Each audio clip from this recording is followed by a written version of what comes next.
Nós vamos encaminhar a primeira pergunta, então, para o nosso convidado. Maninho, é uma pergunta que vem da Cristina. Ela está virtualmente com a gente. E ela nos faz o seguinte questionamento. Existe felicidade no mundo de provas e expiações? Existe a felicidade relativa que nós podemos alcançar. Não temos a felicidade naturalmente absoluta, porque ainda não somos espíritos puros, mas somos espíritos que estamos evoluindo num processo gradativo de desenvolvimento e de aquisição de virtudes que efetivamente vão nos conduzir à felicidade plena. Nós temos no Espiritismo a bandeira: fora da caridade não há salvação. E essa bandeira nos traz o significado de que fora da prática do bem não há felicidade. Nós só somos e seremos felizes se praticarmos o bem. E há um trecho muito interessante no capítulo 5 de O Evangelho segundo o Espiritismo, de Allan Kardec. Diga-se que o Evangelho segundo o Espiritismo não é o Evangelho dos Espíritas, mas é o próprio Evangelho do Cristo à luz do Espiritismo. E Kardec nos traz ali a genialidade da síntese das virtudes, principalmente baseada nas duas principais, que são a caridade e a humildade. Nesse capítulo 5º, Bem-aventurados os aflitos, é o segundo maior capítulo em extensão do Evangelho, porque, de certa maneira, nós somos aflitos e precisamos, não é, de consolação, precisamos de acolhimento, enfim, e a gente vê como é interessante. Há uma mensagem que diz: a felicidade não é deste mundo, mas o próprio orientador nos coloca que nós podemos, já a partir de agora, com o uso do nosso livre-arbítrio, da nossa vontade direcionada para o bem, fazer o melhor ao nosso alcance e, através disso, já começar a construir a felicidade, ainda aqui na Terra, na presente existência. Então, esta felicidade, ela depende de nós mesmos, porque ela não está fora, ela está dentro, ela não está longe, ela está perto. Ela não está propriamente num ponto de chegada, num porto seguro, mas a felicidade representa mesmo, queridas e queridos, a nossa trajetória, a nossa caminhada, a oportunidade de estabelecer contato com as pessoas numa inter-relação que seja fraternal e solidária. Portanto, não teremos aqui na Terra um mundo de expiação e provas, já numa transição para o mundo de regeneração. Aliás, nosso querido Divaldo, esse apóstolo do bem, missionário do amor, nós tivemos a oportunidade de acompanhar no congresso em que se comemorava o centenário de nascimento de Chico Xavier, em Brasília, em 2010, no dia 18 de abril, um domingo, quando o Divaldo estava fazendo a palestra de encerramento, Bezerra de Menezes, o nosso mentor, se manifesta e diz que estes tempos assinalam exatamente a demarcação, digamos assim, do mundo de expiação e provas para o mundo de regeneração. Simbolicamente, entendemos nessa interpretação que, naquele momento, a espiritualidade estava dizendo para nós: olha, nós já estamos no primeiro segundo, do primeiro minuto, da primeira hora do mundo de regeneração. E isso nos traz fraternidade, nos traz consolo, nos traz um alento para que a gente possa seguir no caminho do bem, fazendo o melhor ao nosso alcance. Se a felicidade não é plena ainda, ela pode ser conquistada gradativamente pelo nosso esforço, pela nossa dedicação, pelo amor ao próximo e por tudo de bom e de bem que nós pudermos fazer para todos os seres criados por Deus. Lembrando que o nosso próximo, no dizer da querida benfeitora Joana de Ângeles, pela abençoada psicografia de Divaldo Franco, o nosso próximo não é só o semelhante humano, mas são todos os seres que Deus criou, então a quem a gente deve amar. Assim, estaremos passo a passo conquistando a felicidade relativa, a que está reservada a cada um de nós. Façamos o bem e seremos felizes. Tio, Como se sentiu ao receber a moratória para continuar reencarnado? E quais os critérios que são utilizados para ter essa forma de merecimento? A moratória é uma expressão de gentileza para falar sobre prolongamento. No caso específico, prolongamento da atividade. Eu já terminara o meu ciclo, porque uma vida de 97 anos, tenhamos paciência, é um grande ciclo. E ao chegar o momento final deste ciclo, os benfeitores notaram que eu ainda tinha um trabalho a fazer e me perguntaram se eu estava disposto a continuar, mesmo com as dificuldades naturais que advêm de uma vida longa e com a problemática da saúde. Então eu respondi que sim, eu estava disposto, porque o Evangelho de Jesus não é apenas um compêndio poético, é um tratado psicoterapêutico. Quando eu leio uma parábola, permito-me tornar-me personagem da parábola, e isso me produz saúde mental, ânimo na hora difícil. Eu tive 2 momentos muito difíceis, muito graves. Não é fácil uma pessoa com 97 anos libertar-se de um câncer. E eu consegui. Estava com câncer de bexiga. E então resolvi que não ia deixar o câncer me matar. Faço parte da escola que tudo está na mente. Se na mente nós projetarmos determinadas paisagens, elas se tornarão reais. E então, como eu tenho ensinado isto desde há uns 30 anos, e experimentado e vivido, eu resolvi experimentar comigo mesmo. Meditava e examinava que as células não eram minhas inimigas, estavam doentes. Uma questão de degenerescência. Então pedia que elas não me prejudicassem, pudessem realizar o fenômeno da mitose, a divisão, sem criar distonias desnecessárias. E no 3º dia, a médica, logo após fazer a aplicação de raios, me disse: Divaldo, eu sinto que está diminuindo o tumor. Eu disse: mas tão rápido? Ela disse: pois é, surpresa. E, de fato, nos dias seguintes, nós examinávamos bem a chapa e o tumor foi diminuindo até desaparecer. Hoje tem 1 mês, o que é impressionante. Um organismo quebrado, uma enfermidade ultriz, um atestado de óbito, porque eu estava muito fragilizado, e recuperar através da mente, da oração, das preces que têm sido dirigidas a Deus, a meu favor. Jesus falou que nós orássemos uns pelos outros. E parece que não dá resultado.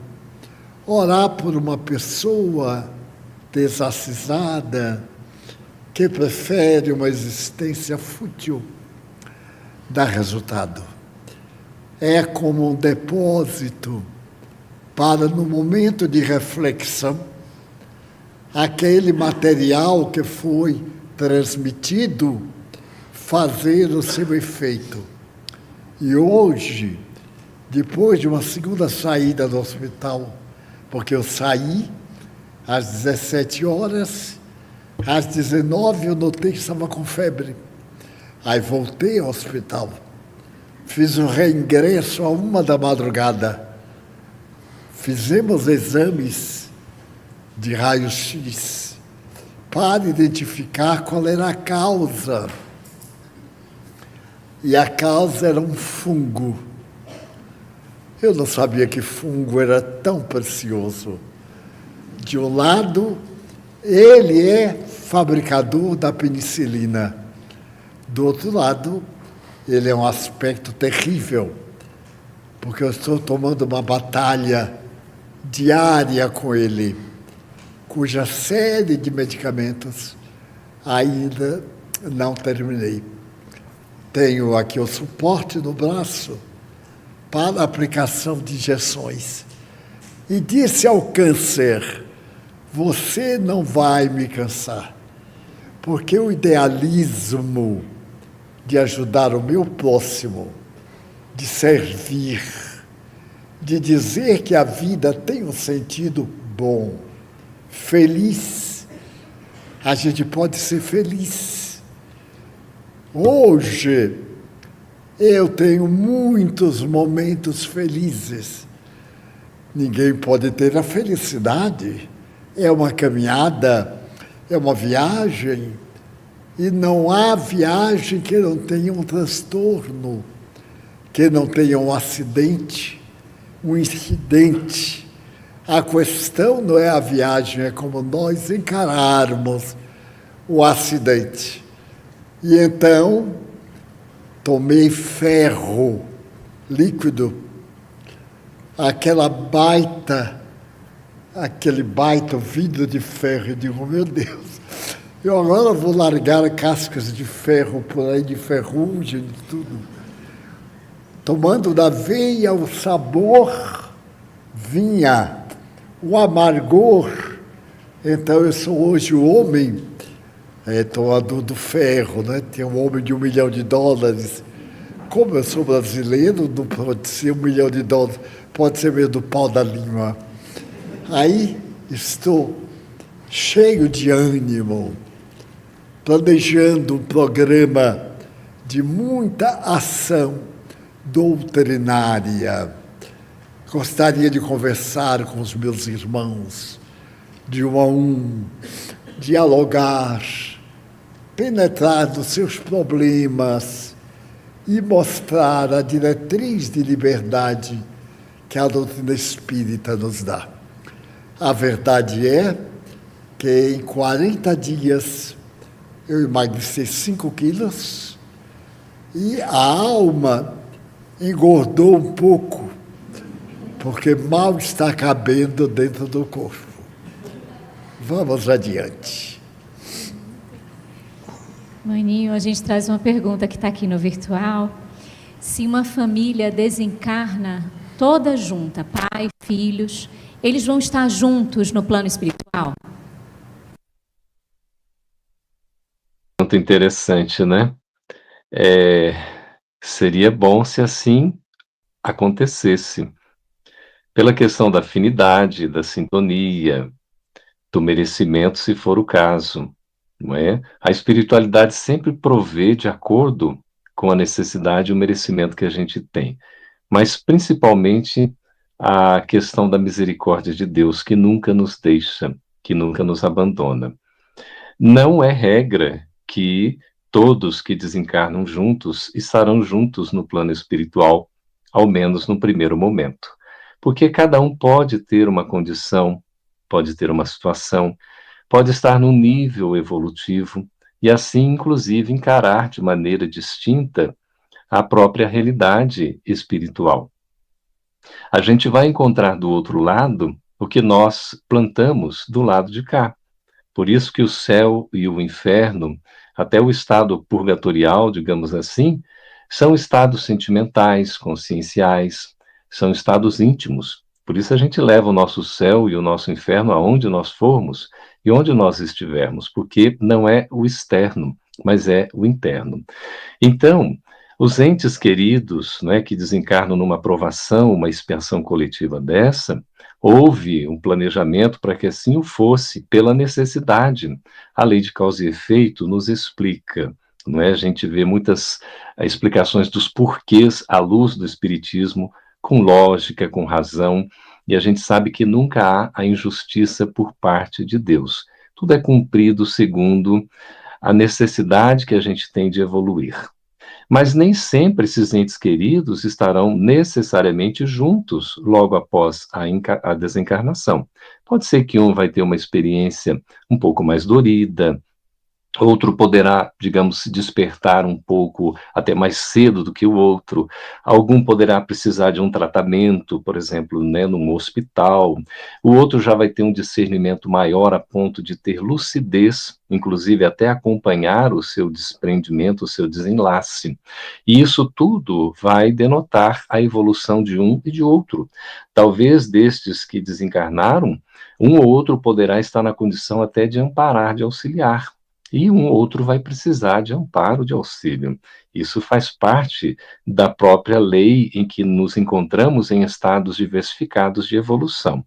Mas uma coisa é certa, em pesquisa que Ernesto Bozano fez, nas famosas monografias que ele publicava, o pesquisador italiano, ele escreveu vários livros, dentre eles A Crise da Morte, em que ele cataloga diversos casos publicados em jornais, em revistas, notadamente anglo-saxônicos, né? Ingleses e um ou outro americano. E trazia ali nas publicações mensagens de pessoas que haviam desencarnado. E o jornal publicava, não é? Impressionantemente aquilo publicado de uma maneira assim, sem ter qualquer tendenciosidade, era algo espontâneo, né? Alguém recebia aquela mensagem, o jornal publicava. E estudando estas mensagens das diversas situações desses espíritos, Ernesto Bozano foi chegando a algumas conclusões muito interessantes. E uma delas é de que era praticamente uma regra, né, no sentido de que o amparo da espiritualidade nunca nos falta, de que ao desencarnar, nós seremos, então, acolhidos, recebidos por entes queridos, que já têm uma condição evolutiva para nos receber no plano espiritual, que é a nossa verdadeira pátria, de onde nós viemos e para a qual todos nós retornaremos no tempo certo de cada um. Então, isso para nós é um consolo, um alento, e imagina então, né, aqueles que estão desencarnando numa situação expiatória ou provacional, coletiva, e de uma família, por exemplo, em que também certamente serão recebidos na espiritualidade pelos entes queridos que já, né, estão lá há mais tempo, que retornaram antes, serão recebidos, acolhidos, cada um dentro das suas próprias possibilidades.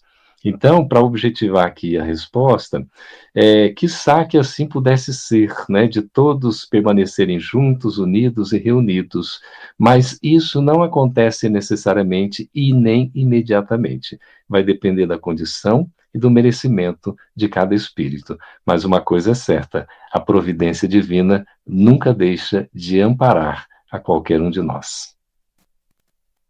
Tio, como sabermos dos nossos filhos que tão precocemente desencarnaram? Como ter notícias acerca de como eles estão? Inicialmente, a idade infanto-juvenil é muito parada pelos mentores. As desencarnações de crianças, por mais dolorosas que sejam para nós, são necessárias para eles. E todos eles são amparados devidamente por benfeitores preparados para essa atividade de emergência. Normalmente, a criança que nasce e logo depois, no completar um decênio de vida, desencarna, veio cumprir uma atividade que foi interrompida.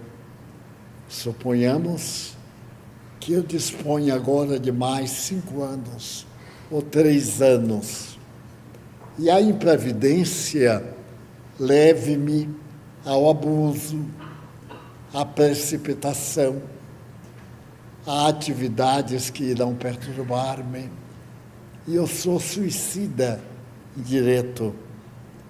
Então eu fico devendo à lei esse período usado mal. Na próxima, eu venho por aquele período, concluo e volto para ser feliz. Aí eu me posso reencarnar sem as grandes tragédias da recuperação do nosso passado. A questão é que o número de espíritos a reencarnar é muito grande neste momento. Notem que a sociedade ficou mais equilibrada, mais preparada para a gestação.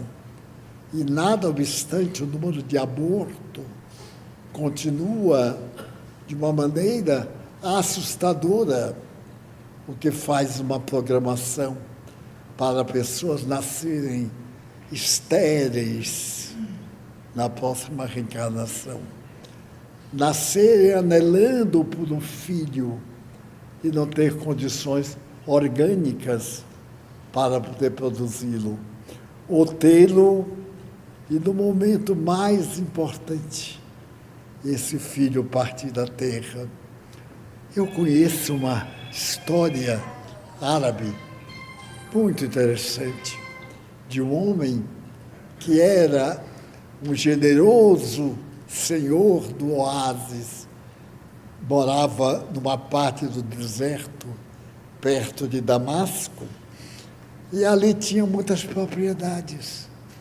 Quando se tornou pai, a felicidade dele era imensa. Na cultura árabe, a pessoa, para ser realizada, deve fazer 3 coisas: plantar uma árvore, ter um filho e preparar-se para novas jornadas espirituais. Muita gente não tem filho físico, mas pode ter mental, pode elaborar construções para ajudar crianças, como essas organizações mundiais, ou simplesmente um olhar na rua, um ato de compaixão, um atendimento ao menino de rua, tem o seu valor. Nada fica sem anotações da divindade. Então, esses nascimentos e desencarnações imediatas são um cumprimento de provas que ficaram interrompidas. Daí, toda vez que nos vier a ideia de suicídio, pensarmos em prolongamento da vida. Suicídio nunca, porque não resolve. Primeiro, a gente transfere o problema para outra dimensão. Depois, a gente continua a viver, a experienciar aquele fenômeno traumático, aquelas dores ou aquelas alegrias. Daí, nossos filhos, já dizia Gibran, Khalil Gibran, não são nossos filhos. São como as folhas das árvores. Durante algum tempo, eles estão conosco. Depois, amadurece e tem que partir. Esse amadurecer pode ser atingir a idade adulta, liberar-se, ou atingir o momento culminante do resgate e liberar-se através da morte. E a pergunta que a gente faz é sobre Em um mundo em que a maioria das pessoas busca ascender socialmente, conquistando destaque em suas profissões e sendo bem remuneradas, muitas vezes gerando competição e desigualdade, surge a seguinte pergunta: estaríamos sendo materialistas e contrariando os princípios da doutrina espírita? Seria possível alcançar a ascensão social respeitando fielmente os ensinamentos espíritas? Até que ponto o sucesso financeiro pode ser buscado sem ferir os fundamentos da doutrina? Mediante a boa aplicação. As pessoas que têm recursos dispõem de uma oportunidade excelente para fazer o bem. Eu conheço algumas famílias muito ricas, e então vejo quanto o dinheiro em boas mãos abençoa. Estávamos tomando café quando chega um filho e diz à mãe: imagine que acaba de haver um acidente na estrada e as pessoas foram trazidas para aqui e nós não temos o equipamento tal para salvar a vida. Ela diz: mas como? O hospital da cidade não tem? Ele diz: não tem. Pois saia imediatamente e vá comprar. Vá comprar e ponha lá. Que quando perguntarem quem é, não diga, é alguém que está mandando. Atender a inúmeras crianças. E, pessoalmente, outra coisa que me comove, numa outra família muito rica, é a senhora que tem muitas joias e muito dinheiro. Nas horas de folga, ela fazia crochê e tricô para vender a benefício dos necessitados. É impressionante ela dizer assim: eu assisto novela, ou diálogos, ou conferências, ou compromissos na televisão, fazendo tricô. Como eu não necessito, eu faço peças úteis, toalhas, roupas infantis, roupas de adultos, com um grande sucesso. Está pensando em pôr uma loja, mas para ela fazer com as suas mãos. Então o dinheiro, o poder não são amaldiçoados. O uso que nós fazemos é que nem sempre é correto.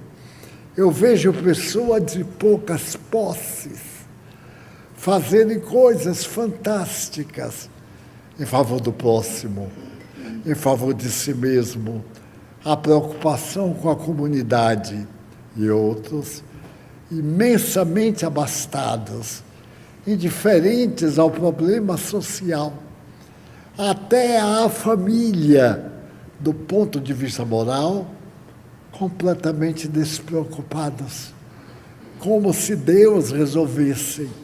E um dia eu perguntei a alguém por que não aplicava o dinheiro. O dinheiro estava numa conta na Suíça, há umas contas muito complicadas. Ele explicou e eu não entendi.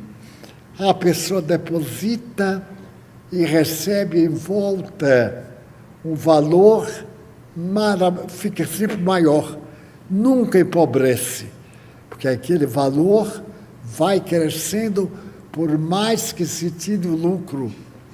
É uma técnica de comércio. E a pessoa diz assim: não me interessa, não.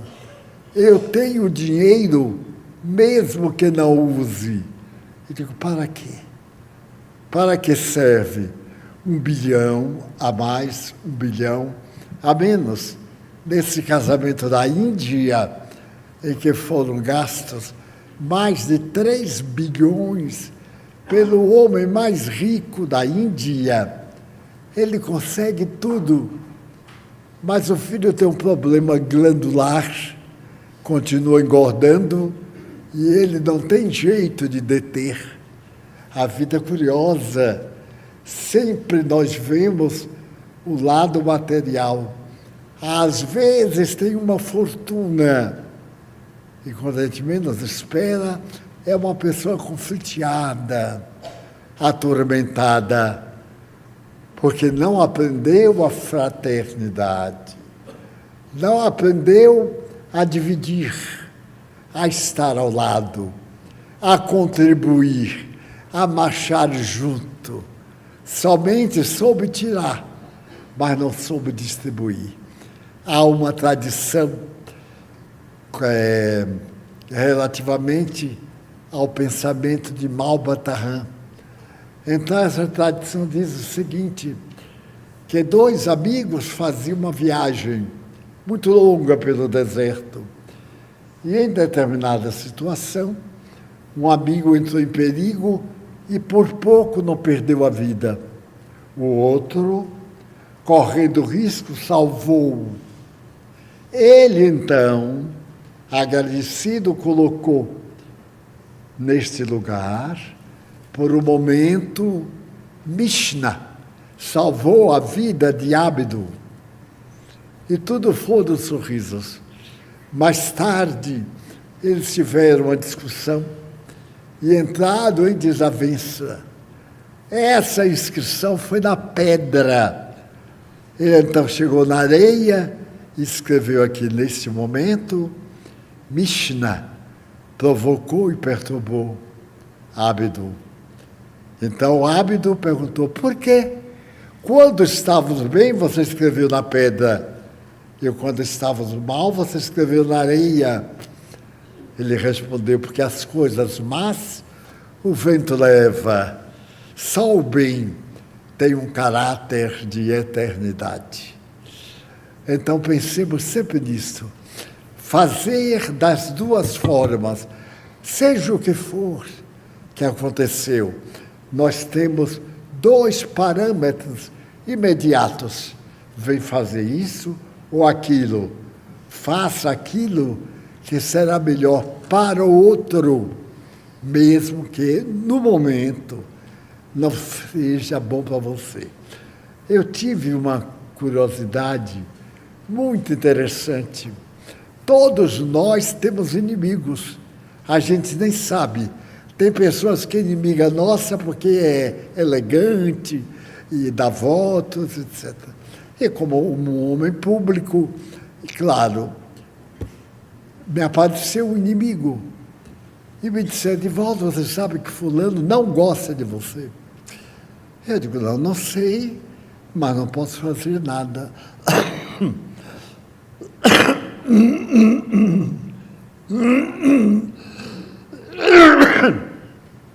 Não posso chegar até ele e me tornar simpático. Então vamos deixar. Você quer que eu intervenha? Não. Deixa o tempo. Nada melhor do que a consciência tranquila. Pois, meus amigos, que surpresa! No Natal passado, eu recebi uma cesta de frutas e vinha um cartão do seu amigo fulano. E eu aproveitei imediatamente, estava doente, internado, para agradecer ao meu amigo. Que bom! Aí ele foi me visitar.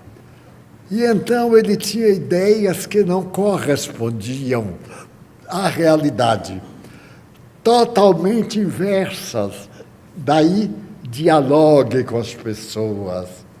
Não cisme, não programe, não adivinhe, não diga eu olho e vejo logo. Esse vejo logo é maldade, a gente só vê o mal. É interessante, por quê? Porque a gente é mau. A gente tem a visão daquilo que conhece. Raramente a gente olha uma pessoa e vê as qualidades boas. Mas os defeitos a gente vê logo. Que mal educado. Entra, não fala com ninguém. Mas a gente também faz isso. É necessário, entra, não fala com ninguém, a gente fala, olá, como vai? Eu me lembro que no apartamento que eu fico no Rio de Janeiro todo ano, eu ficava, quando estava saudável, por um mês. Então, as pessoas, eu estava no elevador, a pessoa vinha, olhava para a minha cara, ligava ao elevador, subia, não dizia nada. Mas eu não aguentava. Ele dizia assim, olá. Misturava, parecendo bebê. Eu digo, pois é, que calor, não é? É o melhor tema para começar a conversa. Mas que calor. Sempre teve esse calor danado. Mas que calor. Aí a pessoa me disse, não sinto calor. Calor é para quem é frouxo. Eu digo, nossa, eu vou lhe dar de presente um termômetro. Qual é o apartamento que você mora aqui? E aí começamos a conversa, ficamos amigos. Graças ao calor, graças a Deus. Porque por hábito, a pessoa não saúda o outro. Vem e diz assim, olá, é tão pouco. Bom dia, como é que o dia esteja péssimo. Eu conheço um amigo, ele é muito engraçado. A gente diz para ele assim, bom dia. Ele diz assim, vamos ver. E normalmente, quando chega a tarde, ele fala assim, se este é um bom dia, o que será o mau dia? Mas até que foi bom, não prejudicou muito. Quer dizer que a nossa vida é uma constante oportunidade de fazer o bem, de ser simpático, de amar. Maninho, você nos escuta agora? Perfeito, então vamos lá. Como é que a Federação Espírita Brasileira está implementando ações para o crescimento do desenvolvimento da juventude espírita no Brasil? Que é realizado exatamente pela área de infância e da juventude, que é responsável pela evangelização, pela coordenação dos trabalhos. São feitas reuniões, encontros, que envolvem os estados, as regiões e o Brasil inteiro. Envolver o jovem no trabalho da Casa Espírita é fundamental. A gente costuma dizer que a criança é o futuro, mas o jovem é o presente. O jovem é aquele momento em que a gente precisa trazê-lo para casa para que ele possa aprender os trabalhos, possa trazer a sua contribuição. Então, existe um trabalho muito bonito desde, não é, há décadas, da campanha permanente de evangelização da criança e do jovem, documentos orientadores do movimento espírita por meio do Conselho Federativo Nacional, da FEB, buscando levar realmente esse trabalho lindo. E eu gostaria de fazer aqui um relato. Estivemos este final de semana em Fortaleza, no Ceará. O Godinho, né, o nosso presidente da FEB, e a gente foi acompanhando para aprender juntos e colaborar de alguma forma.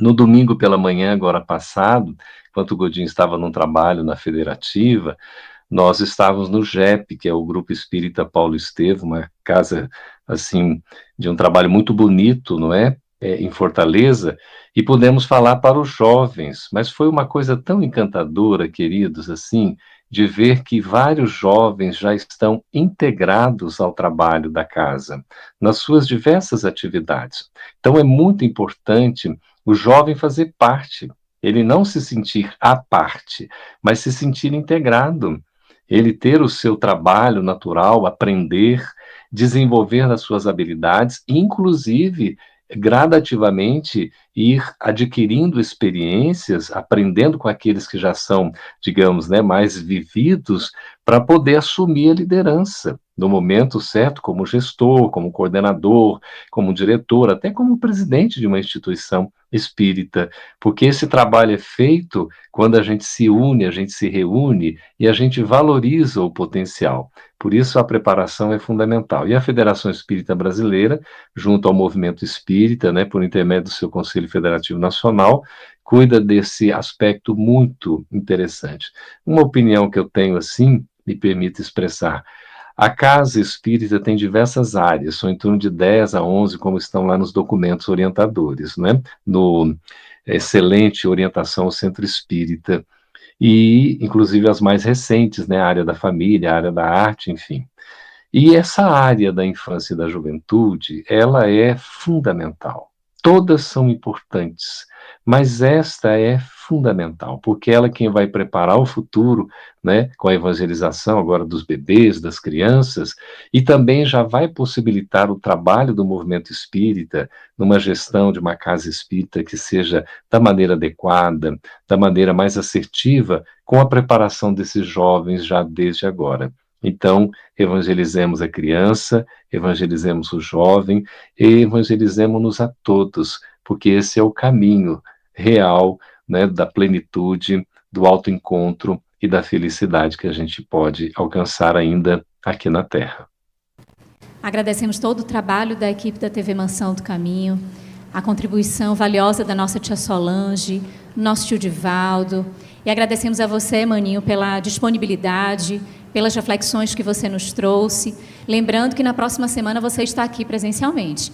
Passamos a palavra para você para suas considerações finais. Maninha querida, querido pai do coração, tio Di, a nossa Solange, a equipe aí do Júnior com a comunicação, com a TV Mansão, parabéns, viu, pela qualidade do trabalho, lindo, parabéns a todos vocês, muito obrigado pela oportunidade, e vai ser uma honra estarmos aí presencialmente, não é?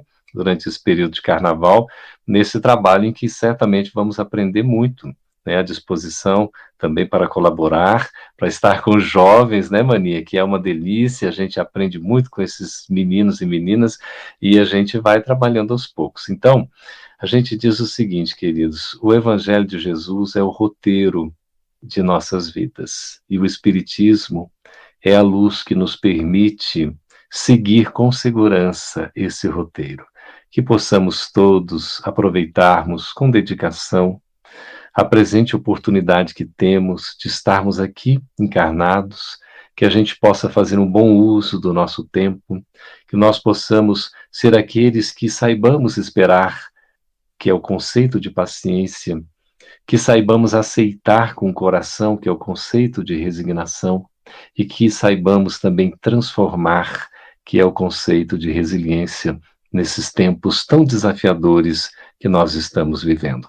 A nossa gratidão a todos vocês, em especial com um abraço muito carinhoso de filho, de aprendiz, ao nosso querido Di, a espiritualidade amiga que nos orienta, a benfeitora Joana de Ângeles, ao benfeitor Bezerra de Menezes, a todos desta equipe maravilhosa, que possamos seguir na condição de pequeninos trabalhadores, mas fazendo o melhor que pudermos diante das nossas possibilidades, porque Deus sempre provê, e é preciso que a gente seja, então, aqueles que trabalhemos para que essa providência também se irradie aonde formos e onde estivermos. Gratidão de coração. Muito obrigado a todos. Deus nos abençoe.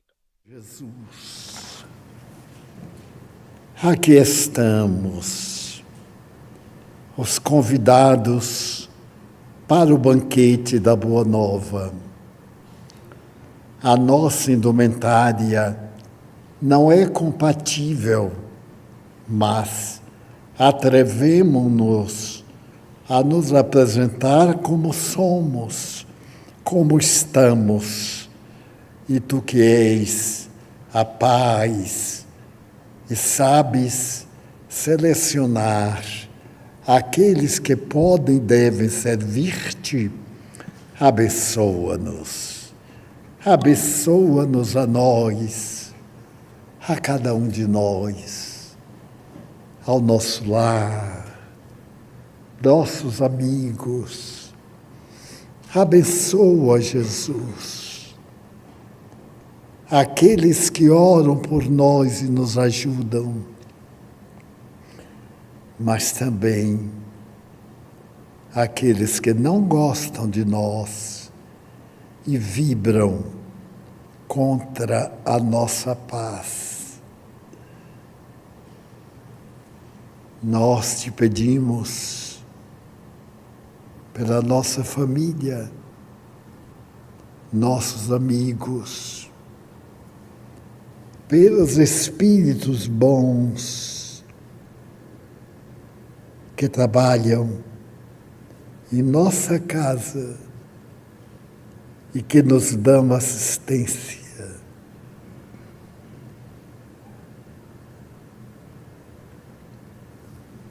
também agradecemos a cooperação da fraternidade, retribuindo-a para a humanidade inteira.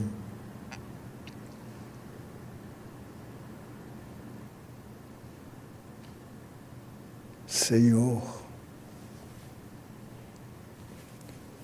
abençoa os suicidas, os que se atiraram ao abismo do engano e despertaram num sofrimento atroz.